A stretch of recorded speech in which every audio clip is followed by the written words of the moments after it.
بسم اللہ الرحمن الرحیم۔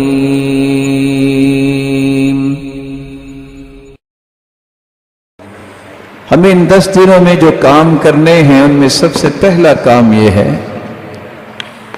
کہ ہمیں اللہ کے رسول صلی اللہ علیہ وآلہ وسلم کی سنت سمجھ کر اور آپ کا حکم سمجھ کر لیلۃ القدر کی تلاش کرنی چاہیے۔ لیلۃ القدر جس رات میں اللہ نے قرآن کو نازل کیا، لیلۃ القدر جو برکتوں سے لبریز رات ہے، اس کی ایک ایک گھڑی کس قدر سالوں سے بھی قیمتی ہے۔ یہ وہ لیلۃ القدر جس کی تلاش ایک مسلمان کو کرنی چاہیے۔ مالک الملک نے اس کی عظمت نے پوری صورت ہی اتار دی، اور اللہ عز و جلال نے جو خوشخبری سنائی ہے، لیلۃ القدر خیر من 1000 شہر، 1000 مہینے سے افضل یہ رات ہے۔ سابقہ امتوں میں لوگوں کی 200 سال عمر ہوتی۔ صحابہ کرام نے سوال کیا، اللہ کے رسول ہماری تو عمریں بہت تھوڑی ہیں، ہم ان جتنے اعمال بھی نہیں کر سکتے، اجر بھی نہیں لے سکتے۔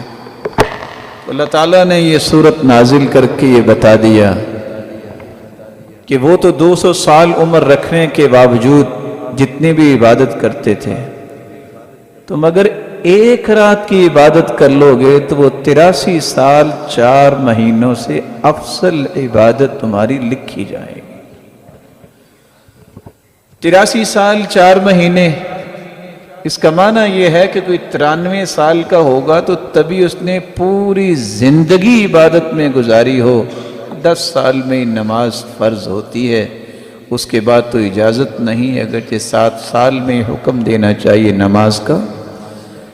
93 سال جس کی عمر ہو اور ساری زندگی عبادت میں لگائی ہو تو اتنا اجر اس کو نہیں ملتا جتنا ایک رات کی عبادت کا اللہ نے اجر رکھا ہے۔ اللہ تعالیٰ نے اس رات کو جس طرح عظیم بنایا ہے، جبریل امین بقیہ فرشتوں کو بھی لے کے زمین پہ اترتے ہیں، برکتوں اور رحمتوں کا نزول ہوتا ہے، اور اللہ عز و جلال لوگوں کو جہنم سے آزاد کرتے ہیں۔ اور اس لیے فرمایا، من قام لیلۃ القدر ایمانا واحتسابا غفر له ما تقدم من ذنبه، جو لیلۃ القدر اس رات کو قیام کرتا ہے، اللہ کے سامنے کھڑا ہوتا ہے ایمان کے ساتھ اور اجر کی امید رکھتے ہوئے، تو اللہ عز و جلال اس کی زندگی کے سارے گناہوں کو معاف کر دیتے ہیں۔ اور آپ صلی اللہ علیہ وسلم نے فرمایا، اتاکم شہر رمضان شہر مبارک، میرے صحابہ رمضان کا مہینہ آیا ہے اور یہ برکتوں کا مہینہ ہے۔ فیہ لیلۃ ہی خیر من 1000 شہر، اس مہینے میں ایک ایسی رات ہے جو 1000 مہینے سے افضل۔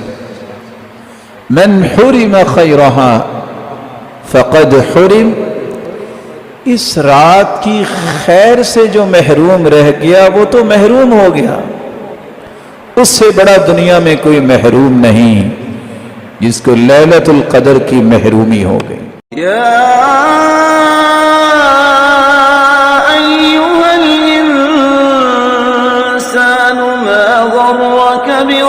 بربك الكريم